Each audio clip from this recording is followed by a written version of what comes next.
Assalamualaikum warahmatullahi wabarakatuh. Innal hamdalillah nahmaduhu wa nasta'inuhu wa nastaghfiruh wa na'udzu billahi min shururi anfusina wa sayyiati a'malina. May yahdihillahu fala mudilla lahu wa may yudlil fala hadiya lahu. Asyhadu an la ilaha illallah wahdahu la syarika lahu wa asyhadu anna Muhammadan abduhu wa rasuluh. Allahumma shalli ala Muhammadin wa ala ali Muhammad kama shallaita ala ali Ibrahim innaka Hamidum Majid. Allahumma barik ala Muhammadin wa ala ali Muhammad kama barakta ala ali Ibrahim innaka Hamidum Majid. Ya ayyuhalladzina amanu taqullaha haqqa tuqatih wa la tamutunna illa wa antum muslimun. Amma ba'd. Saudaraku sekalian yang dirahmati Allah Subhanahu wa taala, alhamdulillah, insyaallah malam ini kita akan melanjutkan bahas kitab tentang ahaditsul akhlak, masih dalam bab tentang hak-hak tetangga. Hak-hak tetangga. Nah, sebelum kita lanjutkan, yang punya kitab ini coba dilihat di halaman 101. Punya kitab. Ini di hadis Abu Hurairah. Ya, kemarin sudah saya baca.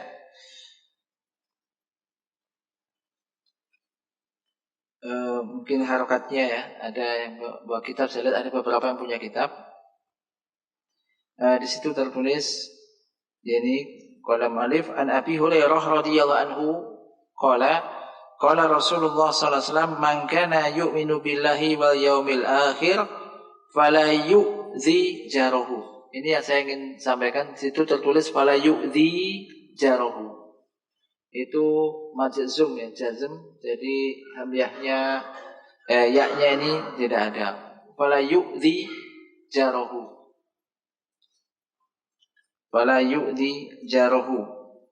Itu kan ada tertulis panjang. Saya cek ini ada di matan hadis, ini memang pendek ya. Harusnya pendek. Fala yu'zi jarahu. Wa man kana yu'minu billahi wal yaumil akhir falyukrim dhaifahu.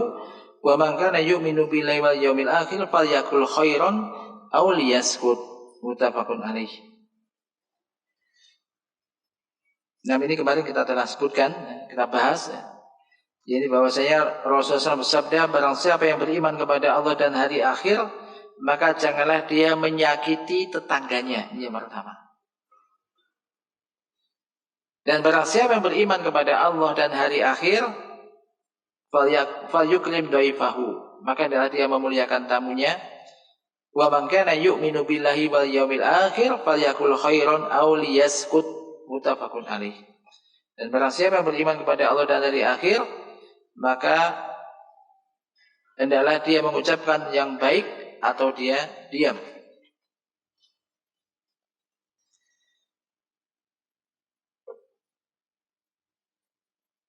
Nah, pembahasan terakhir kemarin kita ini sampai di halaman 102.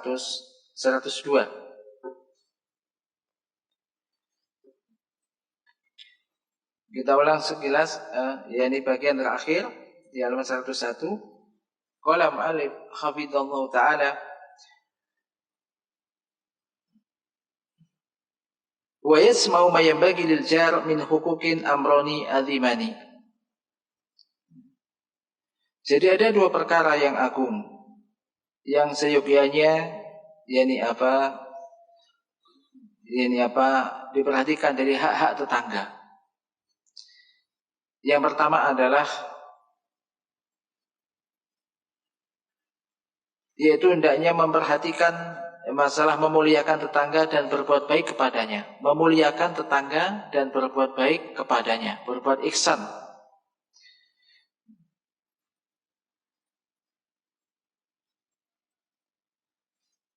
Yaitu karena ada dua kata ini, yaitu kalimat ini mangkana yu'minu billahi wal yaumil akhir, yang menunjukkan akan hal itu. Dan keduanya merupakan matlabani jalilani yang bagai yu'na bihima al-muslim tujaha jarihi. Dua hal itu memuliakan tetangga dan berbuat baik kepadanya, ini merupakan dua hal yang agung yang seyogyanya diperhatikan oleh seorang muslim terhadap tetangganya. Dan di situ tidak disebutkan bentuk pemuliaan dan bentuk ihsan kepada tetangga ini berupa apa, tidak disebutkan.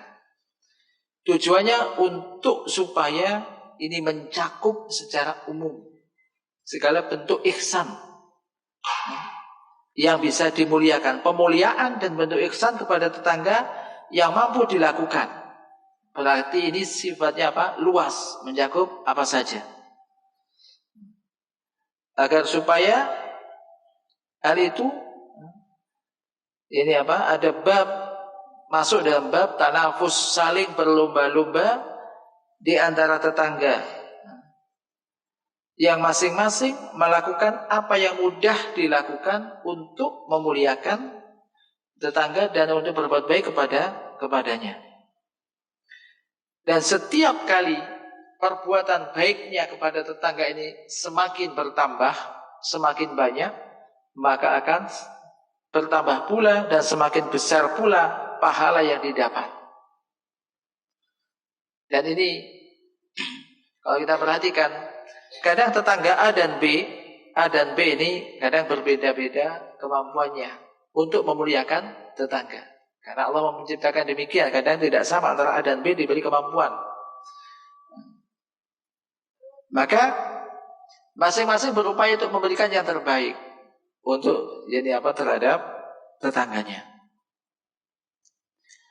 Dengan apa yang dimuliakan oleh Allah Subhanahu wa taala. Kemudian yang kedua, yaitu hendaknya berusaha semampunya, sekeras mungkin untuk bisa menjaga jangan sampai menyakiti tetangga atau mengganggu tetangga. Baik itu berupa ucapan ataupun perbuatan. Ucapan atau perbuatan, kata-kata atau perbuatan. Perbuatan ini bisa berupa sikap dan semisalnya. Ucapan ini bisa langsung, bisa tidak langsung. Kalau langsung berarti mengucapkan ucapan cuma yang langsung, mencela, mencaci maki. Kalau nggak langsung berarti ngerasani, menggibah. Orang yang diomongin nggak ngerti, tapi bisa jadi akhirnya mendengar bahwa saya tetangganya ngomongin dia, misalkan. Wah, ini kan tambah buruk efeknya. Nah, orang yang beriman kepada Allah dan hari akhir tidak akan melakukan itu. Perhatikan. Di sini disebutkan barang siapa beriman kepada Allah dan hari akhir. Ini supaya istihdzar, supaya kita itu benar-benar selalu ingat bahwasanya orang yang beriman kepada Allah dan juga hari akhir ini akan melakukan amal-amal soleh dan tidak melakukan perbuatan-perbuatan yang dilarang, yang bisa mendatangkan dosa. Ini. Jadi supaya dia melakukan kebaikan karena Allah, bukan karena manusia, karena Allah. Ikhlas karena Allah. Dan juga diingatkan dengan hari akhir, beriman kepada hari akhir, mengingatkan bahwasanya semua nanti itu akan ada balasannya. Karena hari akhir termasuk beriman pada hari akhir, beriman dengan adanya hari pembalasan. Setiap amal perbuatan nanti akan dibalas. Maka ketika orang itu yakin semua ucapan atau perbuatan nanti akan diberi balasan oleh Allah dengan yang setimpa, dengan yang sama, tentu dia akan berupaya untuk melakukan yang terbaik dan berupaya untuk meninggalkan sesuatu yang tidak baik dan mengandung dosa atau mendatangkan dosa. Ini. Qala mu'allif, wa idza arada al-'abdu li nafsihi dhabitan fi hadzal babi falyanzur ila ma yuhibbu ay yu'amilahu bihi jiranuhu fayu'amilhu bihi. Qala sallallahu alaihi wasallam, "Faman ahabba ayyuzahzaha 'anil nari wa yudkhalal jannah falta'tihi maniyatuhu wa huwa yu'minu billahi wal yaumil akhir wal ya'ti ila nasi alladhi yuhibbu ayyu'ta ilaihi." Rawahu Muslim. Wa qala sallallahu alaihi wasallam, "La yu'minu ahadukum hatta yuhibba li akhi ma yuhibbu li nafsihi." Muttafaqun alaih. Wa fi lafdhin inda Muslimin, "Walladhi nafsi biyadihi la yu'minu 'abdun hatta yuhibba li jarihi aw qala li akhihi ma yuhibbu li nafsihi." Dan apabila seorang hamba menginginkan untuk dirinya ini dhabitun fi hadzal bab, bisa menjaga dalam bab ini, mengamalkan bab ini, maka hendaklah ia memperhatikan atau melihat apa yang dia suka untuk dilakukan tetangganya kepadanya. Apa yang dia ingin tetangganya melakukan sesuatu, berbuat sesuatu kepadanya, maka hendaklah dia melakukan hal itu kepada mereka juga. Kalau Anda suka orang itu memuliakan, menghormati Anda, tetangga Anda ingin dihormati tetangga, maka hormatilah tetangga. Kalau Anda pun suka ketika ada tetangga itu memberi hadiah misalkan kepada Anda pun ya lakukan itu kepada tetangga. Insya Allah sama orang itu. Sebagaimana orang nggak suka dicela, ya jangan mencela. Anda kalau nggak suka digibai, ya jangan menggibai, dan seterusnya. Ini. Rasulullah SAW bersabda, maka barang siapa yang ingin dijauhkan, diselamatkan dari api neraka dan dimasukkan ke dalam surga, maka hendaklah kematiannya datang kepadanya sedang dia dalam keadaan beriman kepada Allah dan hari akhir. Wal ya'ti ila nasi, dan hendaklah dia melakukan sesuatu untuk manusia, yaitu sesuatu yang dia pun suka dan senang kiranya hal itu dilakukan kepadanya. Hal itu dilakukan kepadanya. Rawahu Muslim. Jadi maknanya semacam tadi. Kalau kita ingin diperlakukan baik oleh seseorang, oleh tetangga kita, ya perlakukanlah tetangga Anda dengan baik. Wa qala sallallahu alaihi wasallam, "La yu'minu ahadukum hatta yuhibba li akhihi ma yuhibbu li nafsihi." Muttafaqun alaih. Rasulullah sallallahu alaihi wasallam juga bersabda, tidaklah sempurna keimanan salah satu di antara kalian hingga dia mencintai untuk saudaranya apa yang dia cintai untuk dirinya. Hingga dia mencintai untuk saudaranya apa-apa yang dia cintai untuk dirinya. Ya misalkan kalau Anda senang, misalkan Anda senang ketika mendapat kesehatan, maka juga merasa senang ketika tetangganya ini juga sehat. Misalkan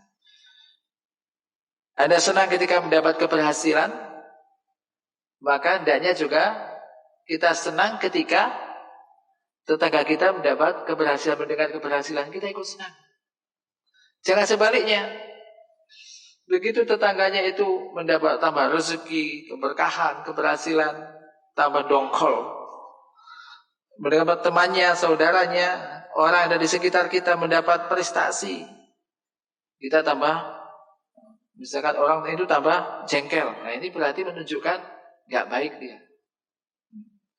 Berarti keimanannya tidak sempurna.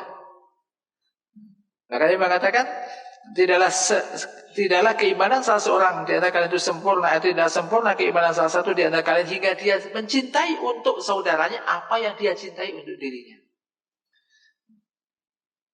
Berarti mafhum mukhalafah yang tersirat juga berarti hingga dia membenci untuk saudaranya apa yang dibenci untuk dirinya gitu. Semacam itu sama. Orang senang ketika berhasil, maka hendaknya ketika melihat temannya berhasil, tetangganya berhasil juga harusnya ya senang. Ini kan berat, ya, butuh latihan jiwa, menekan hawa nafsu. Karena nafsu cenderung mengajak kepada yang jelek. Hawa nafsu cenderung hasad, cenderung gak senang ketika melihat orang lain itu senang, gak senang ketika melihat orang lain itu berhasil. Ini kan penyakit hati. Ini ciri hasad itu ya. Hasad itu ketika melihat orang lain berhasil, orang lain mendapat kesenangan, orang itu gak senang. Maka ini hasad, ada hasad. Maka ini harus ditekan, dibuang. Gak ada gunanya kita hasad. Karena tidak ada yang bisa menghalangi apa yang diberikan oleh Allah kepada yang dia kehendaki. Walaupun orang itu marah-marah, gak ingin tetangganya mendapat kebaikan. Kalau Allah kehendak memberikan kebaikan, memberikan rezeki, memberikan karunia, apakah bisa kita menghalangi? Gak bisa. Maka untuk apa hasad? Untuk apa marah-marah dan untuk apa ini hatinya tidak suka ketika melihat orang lain ini mendapat kesenangan. Dan karena rata-rata terkadang muncul hal semacam itu, maka harus ditepis, kita tepis, kita kalahkan, kita tundukkan nafsu-nafsu yang tidak baik itu kembali kepada kita. Dan masalahnya adalah sebetulnya disinilah ujian kita mengamalkan hadis itu. Hadis ini kan hafal, bahkan dibuat hafalan. Rata-rata kita hafal. Nah, fungsinya ilmu itu kan bisa menjaga diri. Ilmu itu akan bisa menjaga orang yang punya ilmu. Ini perbandingan ilmu dan harta ya. Ilmu itu akan bisa menjaga orang yang punya ilmu. Sementara kalau orang yang banyak harta tanpa ilmu, orang itu akan sibuk menyelamatkan hartanya. Disimpan di mana? Ditempatkan di mana supaya tidak diambil orang, dirampok orang. Tapi kalau ilmu yang dimiliki, ilmu akan bisa menjaganya. Contohnya, ketika orang mau hasad, dia ingat dalil, tidak boleh hasad. Ketika orang mau gak suka, dia ingat dalil. Semacam ini, muncul hadisnya, muncul ayatnya, dan seterusnya. Akhirnya gak jadi melakukan itu. Akhirnya ilmunya menjaga dirinya. Ini kalau ilmu itu bermanfaat. Ya, maka kita berdoa, senantiasa berdoa, minta pada Allah ilmu yang bermanfaat. Supaya ilmu yang didapat itu bermanfaat. Para santri, ya kita semua thalibul ilm. Maka ilmu itu bukan apa yang dicatat. Ketika ditanya bisa, tidak ada itu. Tetapi ilmu adalah apa yang diamalkan. Apa yang didapat dan diamalkan. Berarti dia inilah ya orang yang berilmu. Sehingga semakin banyak ilmu yang didapat, semakin banyak ayat atau hadis yang didapat, maka konsekuensinya harus semakin mempunyai rasa takut kepada Allah yang besar. Dan takutnya kepada Allah ini tampak dari ucapannya berhati-hati. Jangan sampai nyinggung orang, jangan sampai menyakiti orang. Sikapnya pun demikian. Semakin bertambah ilmunya, semakin tawadhu. Karena dia semakin tahu efeknya. Efek omongannya ketika nggak benar, sikapnya ketika tidak tepat, ketika menyakiti orang, dia lebih tahu daripada yang lain. Karena dia tahu dalil-dalilnya. Kita tahu dalil-dalilnya, maka ini. Maka ilmu ini bisa menguatkan keimanan. Nah, kembali ke sini. Di dalam lafaz riwayat Imam Muslim disebutkan waladi nafsi biyadi, demi zat yang jiwaku berada di tangannya. La yu'minu 'abdun hatta yuhibba li jarihi au qala li akhihi ma yuhibbu li nafsihi. Tidaklah seorang hamba itu beriman. Tidaklah sempurna keimanan seorang hamba hingga dia mencintai untuk tetangganya, atau beliau bersabda untuk saudaranya apa yang dia cintai untuk dirinya. Apa yang dia cintai untuk dirinya. Nah, ini menunjukkan Berarti ketika kita senang sesuatu, mencintai sesuatu itu ada pada diri kita, maka kita hendaknya juga senang ketika sesuatu itu ada pada tetangga kita. Dan tetangga sekali lagi ada orang yang berada di sekitar kita. Orang setiap saat berkumpul dengan kita, bertemu, senantiasa bertemu, hampir hari-hari bertemu. Fisik kita sering berdekatan, bertemu, bisa melihat, saling melihat. Nah ini tetangga yang harus kita perhatikan hak-haknya. Saling memberikan, saling ingin memberikan yang terbaik antara satu dengan yang lainnya. Bahkan di dalam hadis yang berikutnya, perhatikan ini ancaman bagi orang-orang yang gak pernah tetangganya merasa aman dari gangguannya. Perhatikan. Wa an Abi Hurairah radhiyallahu anhu anna Rasulullah sallallahu alaihi wasallam qala la yadkhulul jannata man la ya'manu jaruhu bawa'iqahu, rawahu Muslim. Yani bahwasanya Rasulullah sallallahu alaihi wasallam telah bersabda, tidak akan masuk ke dalam surga orang yang tetangganya tidak pernah merasa aman dari gangguannya. Orang yang tetangganya tidak pernah merasakan aman dari gangguannya. Ada saja dia pokoknya ganggu terus tetangganya, entah dengan langsung atau nggak langsung, dengan ucapan, perbuatan, sikap, bahwa selalu menyakiti tetangganya. Maka orang semacam ini tidak akan masuk ke dalam surga. Ternyata Islam sangat memperhatikan masa-masa semacam itu. Perhatikan. Maka hendaknya kita yang berupaya untuk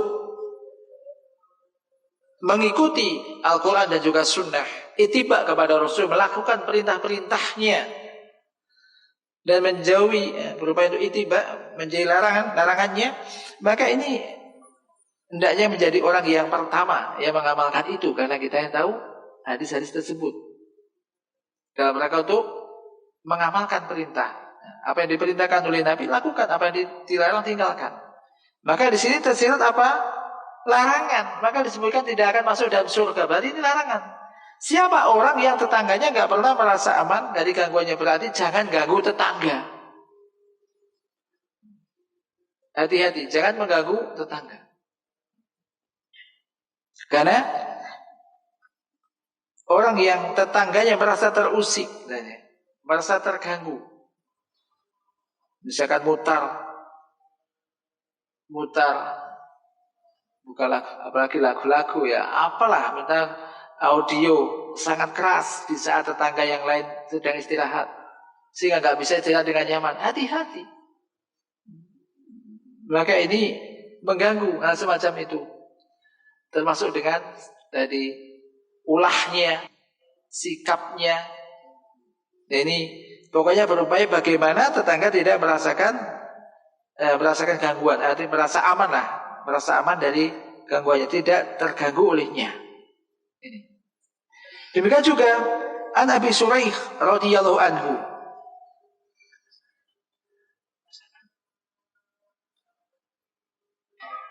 Dari Abu Suraih radhiyallahu anhu bahwasanya Nabi SAW telah bersabda, "Wallahi la yu'minu, wallahi la yu'minu, wallahi la yu'minu." Qila wa man ya Rasulullah? Qala alladzi la ya'manu jaruhu bawa'iqahu, rawahul Bukhari. 3 kali disebutkan ya dari Abu Suraih radhiyallahu anhu bahwa saya Nabi sallallahu alaihi wasallam telah bersabda, demi Allah tidaklah beriman. Demi Allah tidaklah beriman. Demi Allah tidaklah beriman. 3 kali. Maka ditanyakan kepada Rasulullah, "Wa man ya Rasulullah?" Siapa itu ya Rasulullah? Sampai 3 kali. Tidak beriman. Demi Allah tidak beriman. Demi Allah tidak beriman. Siapa itu ya Rasulullah? Qala. Maka beliau menjawab, alladzi la ya'manu jaruhu bawa'iqahu. Yaitu orang yang tetangganya tidak pernah merasa aman dari gangguannya. Dari gangguannya. Jadi kalau seandainya tetangga ini pergi, mungkin senang. Aman lagi, gak ada yang ganggu lagi. Saking dia tidak pernah merasakan aman dari gangguannya, selalu diganggu lah. Jadi orang yang senantiasa mengganggu tetangganya, ulahnya ini mengganggunya, entah secara langsung atau tidak langsung. Maka berarti hadis-hadis ini terdapat larangan untuk mengganggu tetangga atau mengusik ketenangan tetangga. Berarti motivasi anjuran untuk berbuat baik tadi dengan yang pertama tadi, anjuran berbuat baik kepada tetangga, memuliakan, tidak menyakiti. Jadi ini pas. Di satu sisi orang yang memuliakan tetangga, berbuat baik kepada tetangga, pahalanya besar. Ini sifat orang yang beriman pada Allah dan hari akhir. Sisi yang lain, orang yang senantiasa mengganggu tetangganya, dikatakan tidak beriman. Jadi ini hubungannya erat antara keimanan dengan perbuatan. Karena iman ini bukan hanya sekedar pengakuan. Maka iman itu sesuatu yang diyakini di dalam hati, diucapkan dengan lisan, diamalkan dengan perbuatan. Ini iman. Maka alangkah bagusnya, alangkah indahnya, alangkah senangnya ketika kita berkumpul dengan orang-orang yang beriman, yang saling mengingatkan. Gitu. Orang yang beriman ketika diingatkan gak marah-marah, karena alhamdulillah diingatkan, jadi gak jadi melakukan kesalahan. Diingatkan. Apalagi orang yang ngerti dalil, ingatkannya, ingat hadis. Mari kita dengan hadisnya aja sampaikan. Jadi alhamdulillah ingat hadis. Apalagi para santri.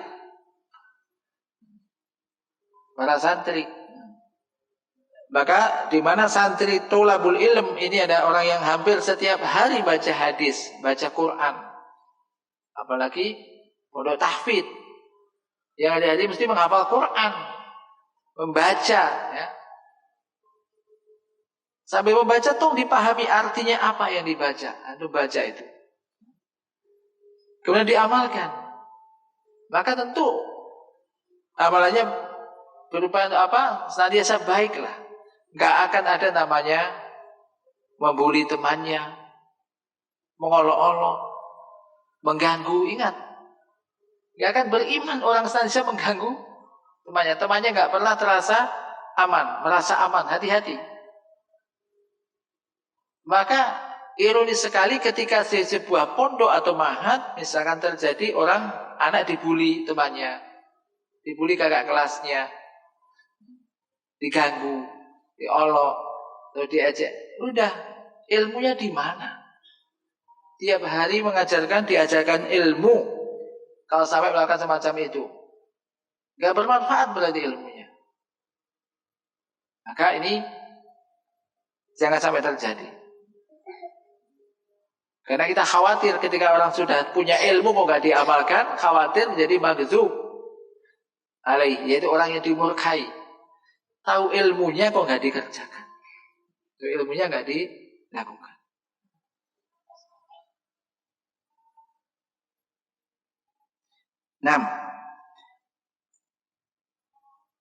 Wa Nabi Hurairah radhiyallahu anhu anna Rasulullah sallallahu alaihi wasallam qala wallahi la yu'minu qalu wa ma dzaka ya Rasulullah qala al jaru jarun la ya'manu jaruhu bawa'iqahu qalu ya Rasulullah wa ma bawa'iquhu qala syarruhu rawahu Ahmad.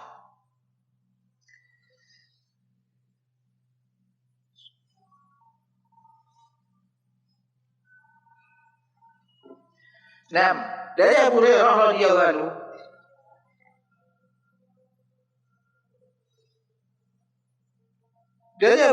radhiyallahu anhu bahwasanya Rasulullah SAW telah bersabda, demi Allah tidaklah beriman.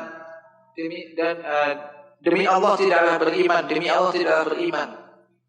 Ini hampir sama tapi lafadznya berbeda. Qalu, mereka bertanya, wa madzaka ya Rasulullah? Wa madzaka ya Rasulullah? Siapa itu ya Rasulullah? Ada apa itu ya Rasulullah? Qala, dia bersabda, al-jar, yaitu tentang tetangga. Jarun la ya'manu jaru bawaikahu, yaitu seorang tetangga yang tetangganya yang lainnya tidak pernah merasa aman dari bawaikahu. Apa bawaikahu? Kalau mereka bertanya, ya Rasul, apa yang dimaksud bawaikahu? Yaitu qala syarruhu, kejahatannya, kejelekannya. Rawahu Ahmad. Jadi orang ini suka mengganggu, kejelekannya. Jadi tetangganya nggak pernah merasa aman dari kejelekannya. Nah, qala Malik, faqad nafa sallallahu alaihi wasallam al-imana amman lam ya'manu jarhu bawaikahu wa tawa'adahu bi adami dukhulil jannah. Idzaman li hakil jar wa anna itraruhu min kabairi dzunub.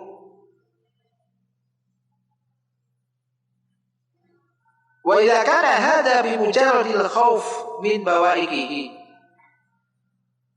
fa kaifa biman fa'ala bawaik ma adami amni jarihi minhu. Sesungguhnya Nabi SAW telah menafikan, meniadakan keimanan, menafikan iman dari orang-orang yang tetangganya tidak pernah merasa aman dari kejelekannya atau kejahatannya. Dan beliau mengancam orang semacam ini untuk tidak masuk ke dalam surga. Ya, dengan tidak disebutkan tidak masuk ke dalam surga. Idzaman li hakil jar, untuk mengagungkan hak tetangga. Mengagungkan hak tetangga yang harus dipenuhi. Dan bahwasanya mendatangkan madorot kepada tetangga itu termasuk dosa besar. Mendatangkan madorot kepada tetangga termasuk dosa besar. Jadi tetangga itu orang-orang di sekitar kita. Ini. Maka apabila hal ini hanya sekedar orang itu khauf, orang itu takut dari gangguannya, nggak pernah merasa aman, dari khawatir dan takut akan kejahatannya dan gangguannya, maka bagaimana dengan orang yang melakukan kejahatan? Ya, terhadap tetangganya. Ma'adami amri jarihi minhu. Ditambah lagi dengan tetangganya nggak pernah merasa aman darinya. Maka lebih-lebih lagi. Maka ini kita sampai di sini, semoga ini menjadi semangat kita untuk lebih baik, untuk kita amalkan di dalam kehidupan kita bertetangga, dan ini langsung bisa diamalkan. Selama ini sudah kita amalkan, dijaga lagi, ditingkatkan lagi. Jangan sampai ya ini terjadi sesuatu yang tidak diinginkan atau sesuatu yang menjadikan tetangga kita, orang yang ada di sekitar kita terganggu. Semoga Allah Subhanahu wa taala menolong kita untuk bisa mengamalkan semua itu di dalam kehidupan kita, terlebih di lingkungan kita ini. Semoga kita menjadi contoh dan orang yang pertama untuk mengamalkan nas atau hadis ini, dan menjadikan juga bisa menjadi contoh yang baik bagi yang lainnya. Allahumma anfa'na bima 'allamtana wa 'allimna ma yanfa'una warzuqna ilman tanfa'una bihi wa sallallahu ala nabiyyina Muhammad. Subhanakallahumma wa bihamdika asyhadu an la ilaha illa anta astaghfiruka wa atubu ilaik. Assalamualaikum warahmatullahi wabarakatuh.